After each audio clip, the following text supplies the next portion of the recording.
Oil paints have been around for a long time. In fact, the first recorded use of oil paints can be traced back to the 7th century. Before the rise of acrylics, oil paints were the primary medium used for miniature painting, with lots of classic and historical miniatures being painted using oils and enamels. However, due to the acrylics being fast drying, more readily available, and most of all safe for children due to no use of thinners, many miniature manufacturers moved to acrylic paints. Companies like Games Workshop make a lot of money on selling individual paint pots, base layers and washes with different properties to make miniature painting more accessible. Because of this and many other factors, oil paints seem as though they are more difficult to use, complicated and therefore less attractive. Oils are attractive due to their slow drying time, which allows us to wet blend and paint miniatures to a high standard without worrying about the paint drying on your palette. For me though, as someone who loves to challenge themselves and experiment, oil paints are just another tool in the box. They are a slower medium, rewarding careful planning and intentional brushstrokes. The colours are vibrant, strong and resilient to light, meaning your colours won't dull over the years. With that being said, this video will be a basic introduction to miniature painting and will give you all you need to paint entire models in only oils or mixed mediums. Let's get started. Okay, so to get started with painting, you'll need oil paint. There's a wide variety of oil paints readily available. A single tube of oil paint can seem expensive at first, but once you buy that tube, you won't need to buy it again for many years. In fact, I've had the same tube of titanium white for the past 3 years. Now there are several brands out there, but the main paint brand that I'll comment on in this video is from Windsor Newton. These paints are easily available in the UK and EU, though gambling is a great alternative for those in the US. In the future, I'll show you a tier list of all the paints which are best for different things, but for now, I'll just focus on these. There are several different types of oil paints. Student grade is the cheapest and most used type of oil paint. You get a lot for what you pay for, and it can be used in several ways: thick, thin, sticky or smooth. Water mixable oil paints are specifically designed to make oil painting more safe for teaching in classes and avoid using thinners and spirits. They can be mixed with both oil paints and acrylics, making them very versatile, and they're safe to use for an airbrush. They're a great tool that's often overlooked because they're not full oils, but I recommend trying them as an alternative if you don't like using traditional oil paints. Now next up we have alkyd oil paints, which are mixed with liquid. This medium speeds up the drying process and also helps with our initial layers. They're great, but they're weak in opacity, so for this reason I recommend using them with either the other two types mentioned. Now, easily the best paints for miniature painting are the artist grade oil paints. These paints are packed full of strong pigment and have great coverage and saturation. If you want to paint miniatures to the best standard, then I highly recommend investing in artist oil paints. There's a wider selection available and they really make a difference, even dwarfing that of artist acrylics. Lastly, we have metallic oil paint. These paints are a bit tricky to use. They're not great on their own due to the size of their flakes, but when mixed with transparent oil paints, you can get some very interesting and vibrant color metallics. Also, they work exactly the same as normal oils, so blending and TMM is super easy. And that brings me to my next topic. Most oil paint tubes will come with a symbol at the back of the tube, which will mark the level of opacity the paint has. There are 4: opaque, semi-opaque, semi-transparent, and transparent. Now, opaque paints are used for applying our foundational layers. They're great for blocking out the main colours on your model, however, they don't have the strongest saturation, so for that, we need to use transparent paints. These paints have less coverage, but are incredibly high pigmentation and saturation. They're great for glazing, tinting, and staining your miniature if you prefer to paint in this way. You'll need a combination of these colours to get the most out of your session. If you've watched my first Crimson Fist video, you'll remember that we use opaque paints in our first layer and then we use transparent paints in our second. This is usually only used when we want to start from a grey primed model or if we want to build up from a darker layer. However, if you already have a model primed in a colour and there aren't any specks of paints that we want to hide, then you can go straight in to your second layer and using a combination of both opaque and transparent paints. The reason I've mentioned artist grade paints being better than any other type is due to the amount of pigment to filler. Oil paints are made up of a combination of oil, that is linseed or safflower oil, and pigment. Student grade oils are mostly made with additives and oil binders which are very little pigment, which is why you'll find that they may not have a strong coverage. If you do have these types of paints, it's better to use an acrylic paint first and then paint over it with an oil paint. Artist grade oils are filled with pigment and therefore can skip the stage of using an acrylic underlayer. If you do, however, like to start with acrylics, then you can paint over it with an artist grade oil and it will make your paint job look even better.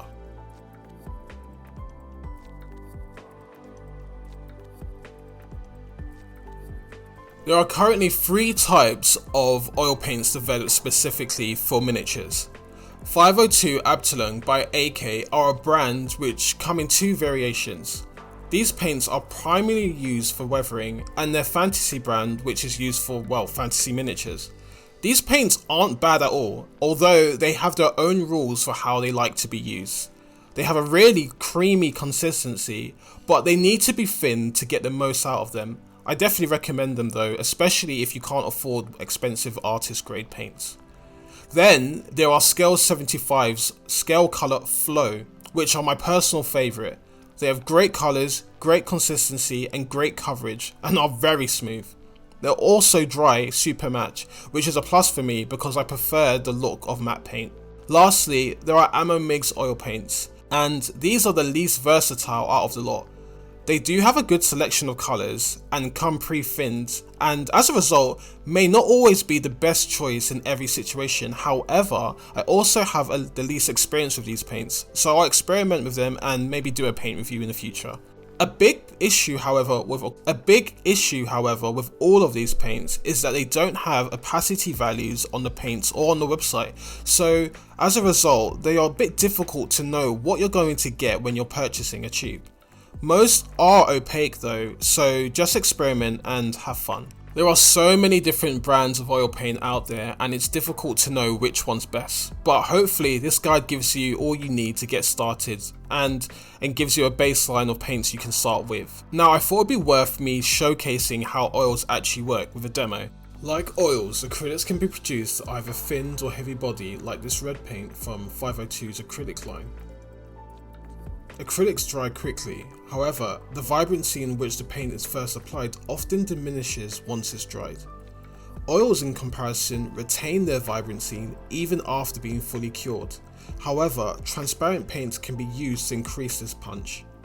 Oils are also different because they can be spread across the surface, and this allows for the use of very little paint to be achieved for a desired effect. This allows you to get a lot more out of the paint you're using. Now, here you can see that the acrylic paint is dry, whilst after using my wife's hairdryer, the oil paint is still wet. This isn't a bad thing because we can still paint on top of it with another layer. Now, a myth you might have heard is that oil paints damage acrylic layers, but this is completely false. Oils and water do not mix, and therefore the oil just ignores the acrylic surface and dries over it. The same, however, cannot be said for the reverse. You cannot paint over oil. If you try, the acrylic paint will be repelled and you'll run into issues. This is the same for using thinner in your water. It will actually mess up the consistency and your acrylic paint won't work properly. So if you accidentally put a brush with oil thinner on it into your water pot, be sure to swap out your water. As mentioned, the major strength for oil paints is the blending capabilities. This allows us to take our time and achieve excellent quality blends with minimal effort for our miniatures. Here we have a base which I've prepared prior to show you the effects of blending. Watch as I remove the hard line between the two areas to create a smooth transition.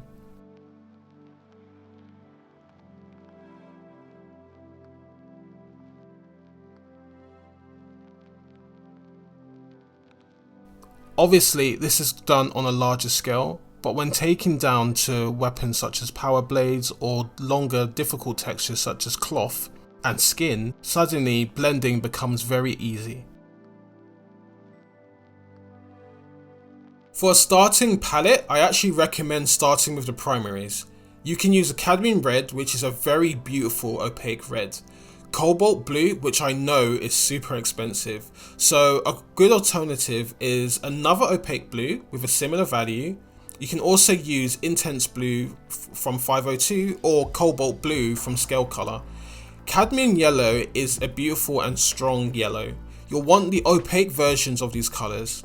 Burnt umber, also opaque for earth tones, which is essential for mixing skin, and titanium white and Mars or ivory black.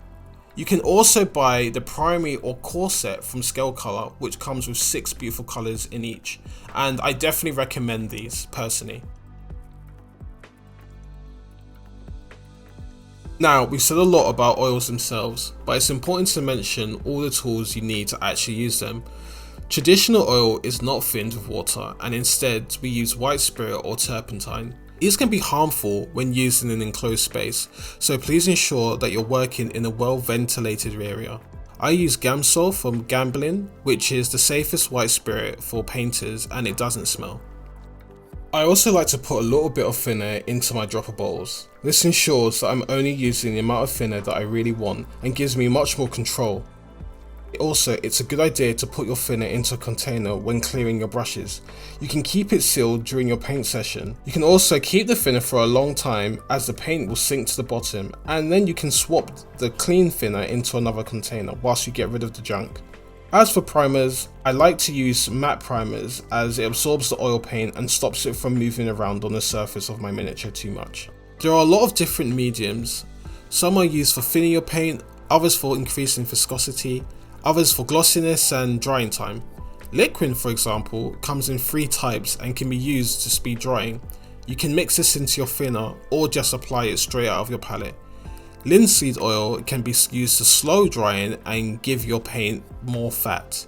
You'll get different types for each, but the bottle will tell you what each is for.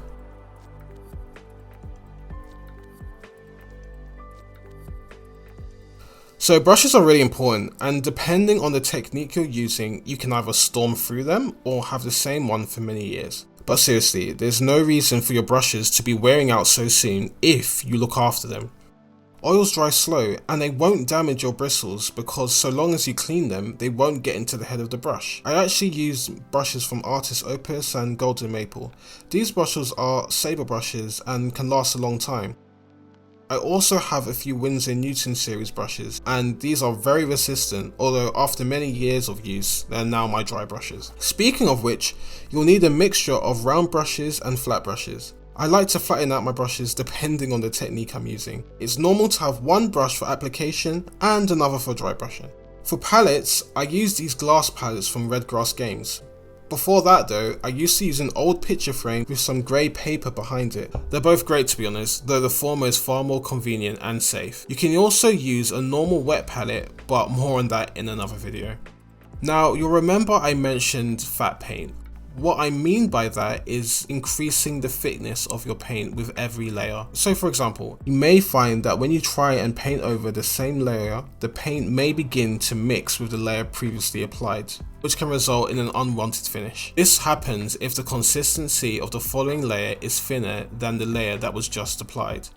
i.e., if I apply a thick layer first and then apply a thinner layer over it, the layer on top will either mix with the layer below or it will dry faster and cause a cracking effect because the thicker layer is still drying. Now to be honest, minis are so small, we don't really have to worry about that because they don't require so much paint. Right, that's enough of the theory and background. Now let's show you how to paint on an actual model.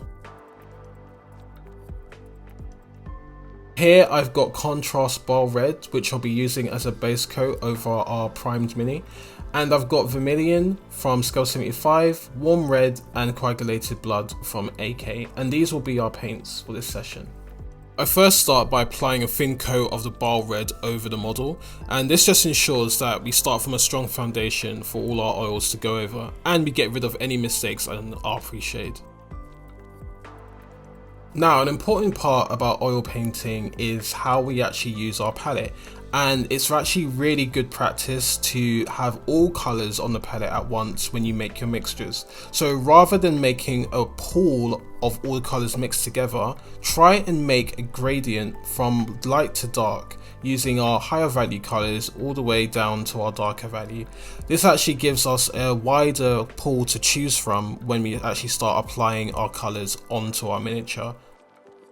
Okay, so the prime glaze is a technique I developed in order to prevent texture buildup on our model, and also helps us to smooth out our brush strokes more easily. The way to create a prime glaze is first to apply 3 drops of thinner to our paint, and then create a sort of washed consistency, but slightly thinner. The way you're going to do this is then to apply that onto a model, and then we take thicker paint and apply it on top of that. I'll do a quick demonstration and you'll see as I paint throughout the model.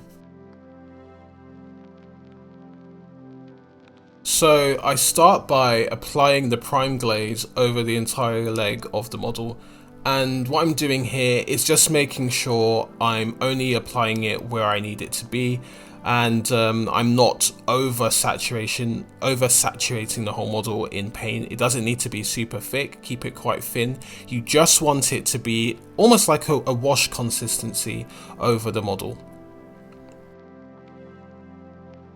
This is then where I start to take some of that strong vermilion and just start blocking out the colors on the model.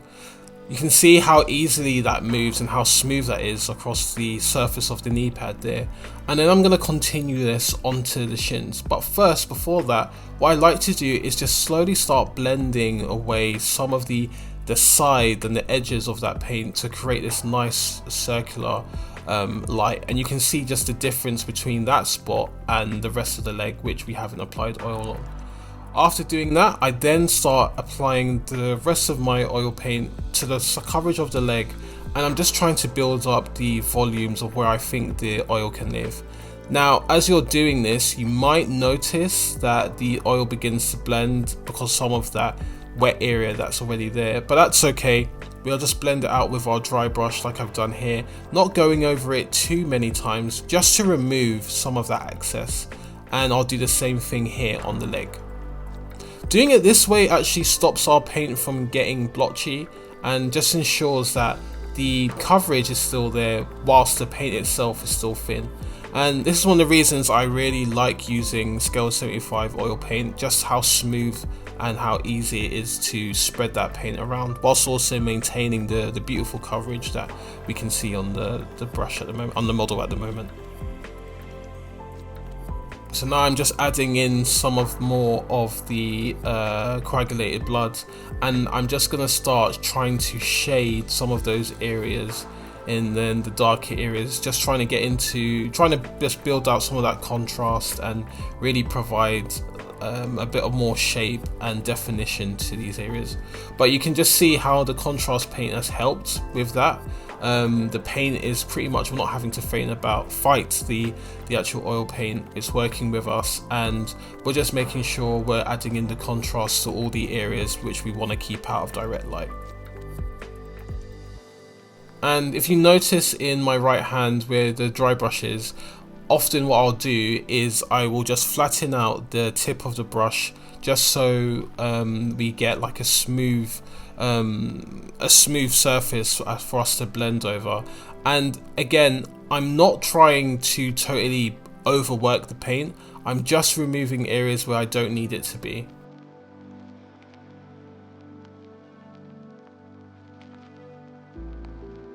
Here I'm putting in a rebounding light, or just rather a terminator, which is essentially where the shadow area meets the light. And I'm just trying to provide some of that contrast, trying to show where the rebound light would go. And I'm just creating some of the separation from where the direct sunlight is and where our bounce lights are hitting the model.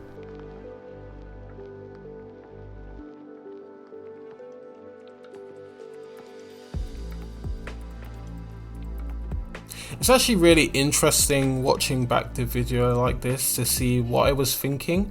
This is actually how I like to work across all Space Marine models, and it's a similar approach I'll take for other miniatures that I'm currently painting. All you need to do is just bear in mind of the surface, and don't worry too much about the light placement for this mini. Just focus on getting a smooth blend and really getting the kind of finish that you're interested in. What we're trying to avoid with this technique is any lumpiness. We're still trying to get the definition, we're still trying to get the value, or rather where the colours where we want them to be, but we're just trying to avoid any blotchiness as we apply it.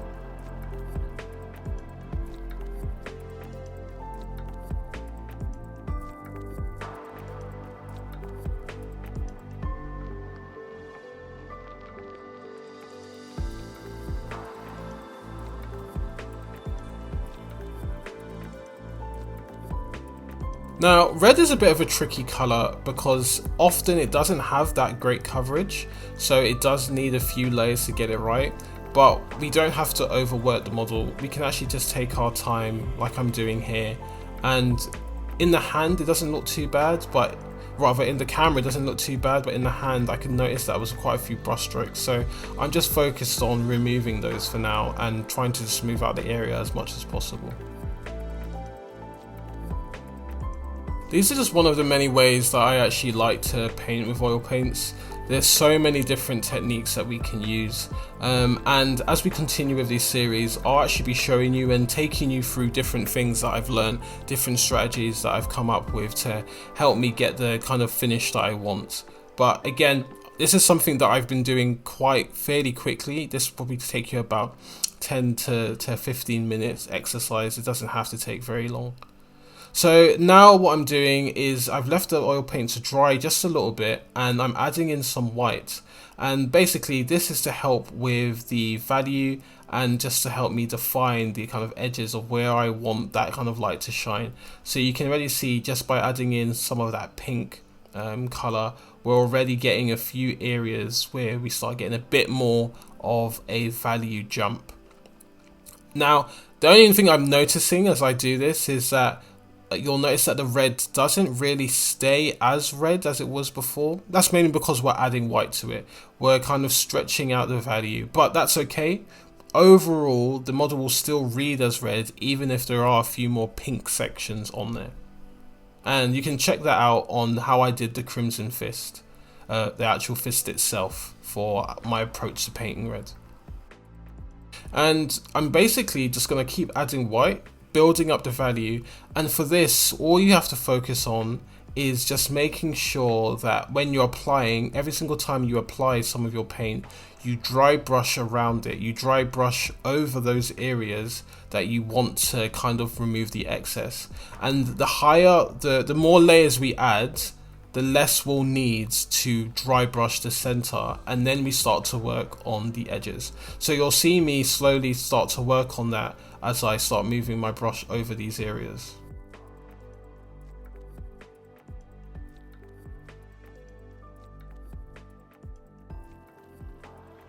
So here I'm dragging upwards, I'm dragging towards the direction I want to do, and for this ball area, basically the sphere of the knee pad, you'll notice how I kind of dry brushed over towards the edges.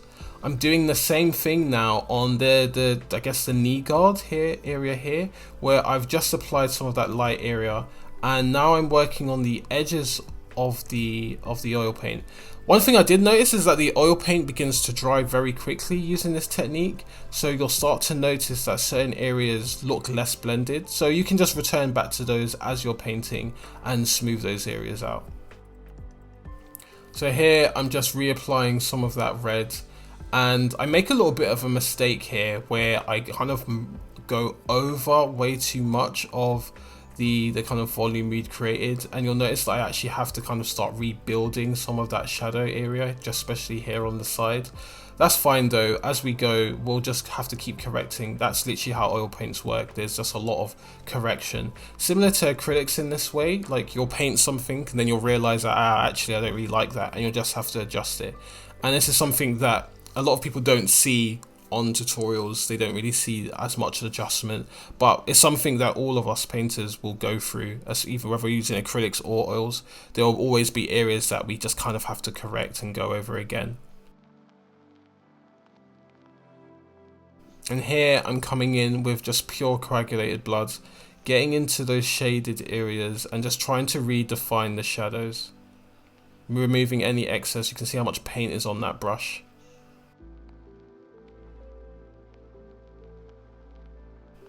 And I'm just trying to be careful with my shadow as I apply, trying to make sure I'm being as neat as possible.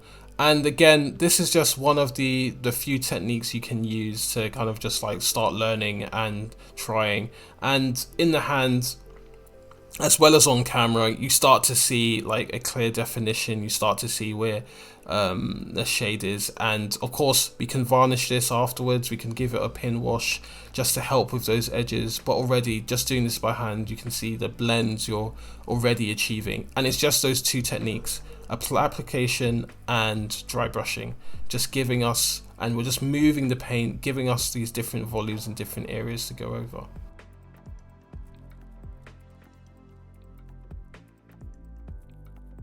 Most part I end up actually just ignoring the back. I might do a little bit on these edges here, but for the most part I think I can actually just show you exactly what you need to focus on this front section. And remember, this took me about 10 to 15 minutes. If I was to spend a lot more time, we could get a lot more definition. But this is just a short exercise just to show you a different way. In the next episode, we'll go into more depth and I will show you another technique that you can spend a little longer on and take your time.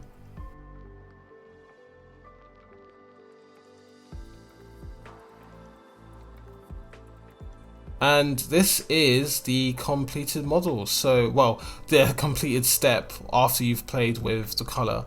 And I hope you enjoyed that. I hope it makes sense to you. And yeah, let me know if you have any more questions.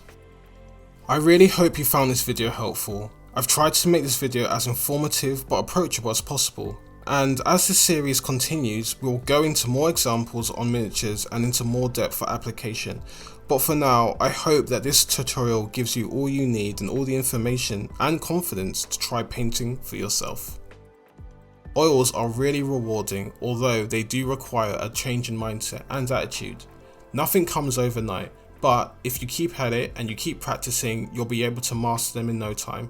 Obviously, if you have any questions, make sure you catch up with me and leave your comments below.